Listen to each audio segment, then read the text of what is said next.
Let me ask you this. You think Marco Rubio, junior senator, was chosen to lead on the issue of leading with a Democrat bill as a Republican? You think he was chosen to lead because he's well respected in the Senate? He doesn't even have a committee chairmanship. They don't respect him. Most of the senators in the Senate worked against him when he was running for the Senate in Florida. Their buddy Charlie Crist, the governor, was running. I've told you the story, but I want to make sure it's burned in your memory. And then once he got there, they didn't exactly reward him with a leadership position. He came from the Tea Party.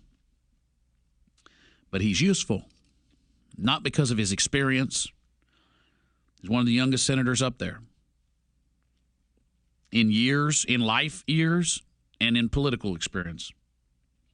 He's done nothing of note that they think is worthwhile. He's not someone who they look to guide them on issues. He's not one of the boys in the Senate, or at least he wasn't. So why is he leading the discussion? Because his last name has a vowel at the end? Well, I'm going to tell you something. If that's how we're going to decide who leads in this country, if that's how we're going to decide our policies, then this is a crappy nation, and this is not a crappy nation. We're better than that. And you can call me whatever you want, because by calling me that, you're showing that you're stupid. Marco Rubio was drafted as a junior senator to lead on this issue for the very reason that he is Hispanic, and that is wrong. But more importantly, every time you hear that we need to worry about diversity, just remember this. If the first 7 people to show up to the party are white, and you decide, well, the 8th person can't be white, what if the 8th person is white? You tell that person he can't come in.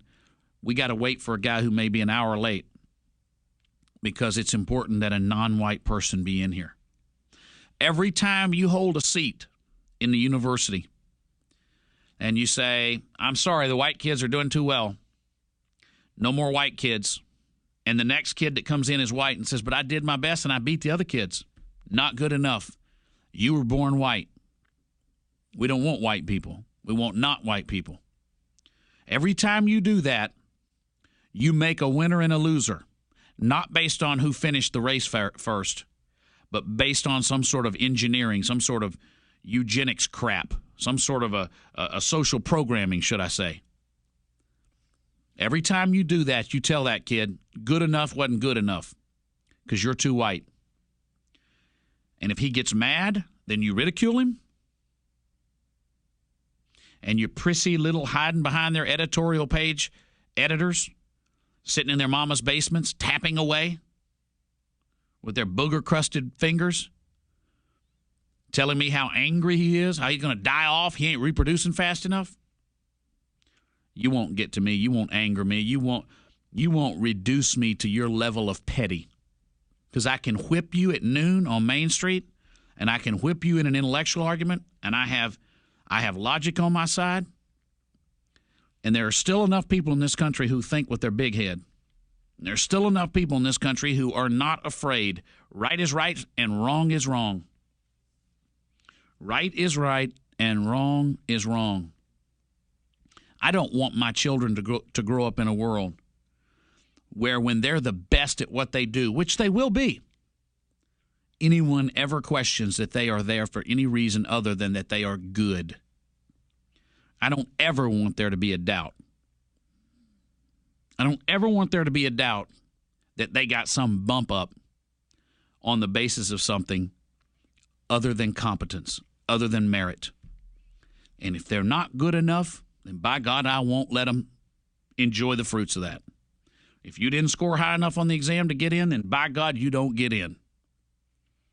Because every time the Cleveland Police Department holds a test to have new recruits, and not a single black candidate passes, but they still hire black officers because they said they needed black officers, what have you just done? You've just sent the statement that for every black officer already there, the really good black officer, you have planted a doubt in every white person's mind Oh, I bet that's one of them dumbasses that couldn't pass the test.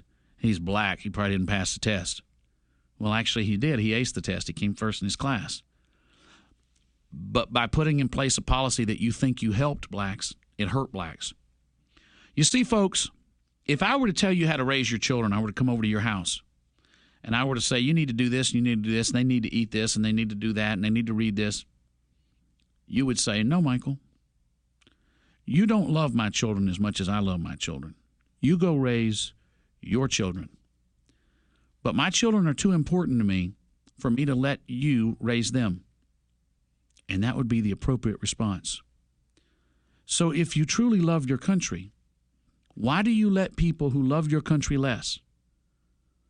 Why do you let people who disdain your country tell you how to run it? Would I come over to your house and be able to shame you into telling you what time your kids could go to bed? Just because I say, oh, you don't love your kids if you don't let me decide what time they go to bed or what they eat or what activities they're in or who they associate with or what they view on the internet?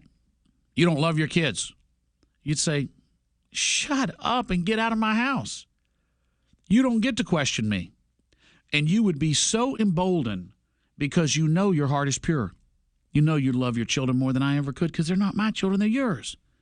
So if you love your country the way you love your children, don't let anyone else ever tell you what's best for it. And when they question your motives, push back. Calling someone a racist is a very, very bad thing. I look forward to the day in this country where every time someone is called a racist, they knock the person out so that we are as afraid to call someone a racist as we are to be one. That's progress.